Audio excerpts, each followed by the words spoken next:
నేను మానస గంగం. దేశవ్యాప్తంగా అప్పుడే పార్లమెంట్ ఎన్నికలు ఆల్రెడీ 2 విడతలు జరిగిపోయాయి. ఇంకా 5వ విడతలు జరగవలసి ఉంది. మన 2 తెలుగు రాష్ట్రాలలో మే 13వ తారీఖు ఎన్నికలు జరగవలసి ఉంది. ఈ హడావిడిలో చాలా సంవత్సరాల నుండి హిందువులు కోరుతున్న ముఖ్యంగా 3 విషయాలను ఏ హిందూ సంఘాలు కానీ ఈ సమయంలో ప్రస్తావించలేదు.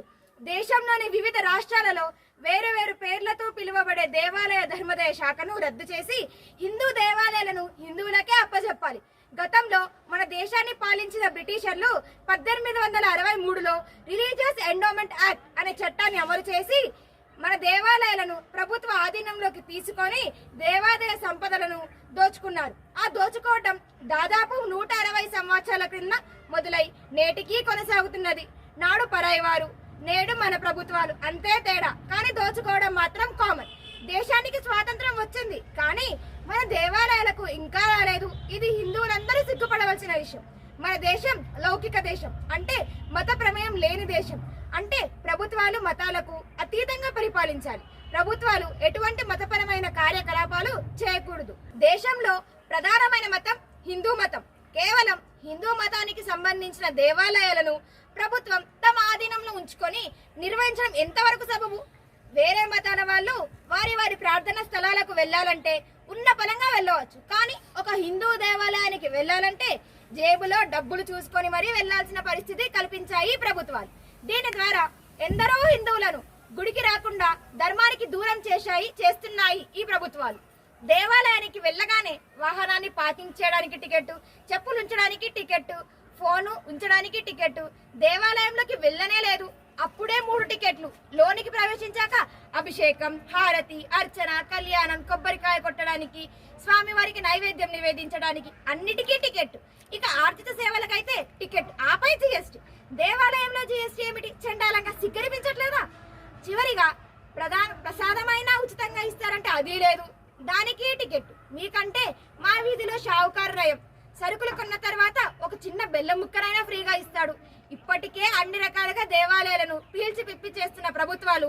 మొన్న కర్ణాటకలోని కాంగ్రెస్ ప్రభుత్వం దేవాలయ ఆదాయంపై 10% పన్ను చెల్లించాలని చట్టం చేసింది.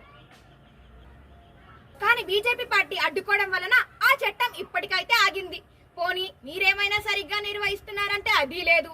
దొంగ టికెట్లు ముద్రించడం, స్వామివారి సేవలో వినియోగించమని ఇచ్చిన భూములను నామమాత్ర ధరకు కౌలుకివ్వడం, దేవాలయ భూములను డబ్బులను ప్రభుత్వ అవసరాలకు వాడటం, అన్య మతస్థులను, హిందూ ధర్మంపై విశ్వాసం లేని వారిని ఉద్యోగులుగా నియమించడం, వచ్చిన భక్తులపై దురుసుగా ప్రవర్తించడం, చేయి చేసుకోవడం, ఇంకా చాలా అక్రమాలు జరుగుతున్నాయి. ఇక 2వ విషయం, గోవును జాతీయ జంతువుగా ప్రకటించాలి. అప్పుడే గోహత్యలు ఆపబడతాయి. అలాగే దేశంలోని ప్రతి గ్రామంలో, పట్టణంలో గోశాల నిర్వహించడానికి గోవుల మేత కొరకు గ్రామానికి 5 ఎకరాలు, పట్టణాలకు 25 ఎకరాలు స్థలం కేటాయించాలి. ఇంకా 3వది, గత ప్రభుత్వాలు హిందువులకు వ్యతిరేకంగా తీసుకువచ్చిన రాజ్యాంగంలో మధ్యలో చేర్చిన చట్టాలన్నిటినీ రద్దు చేయాలి.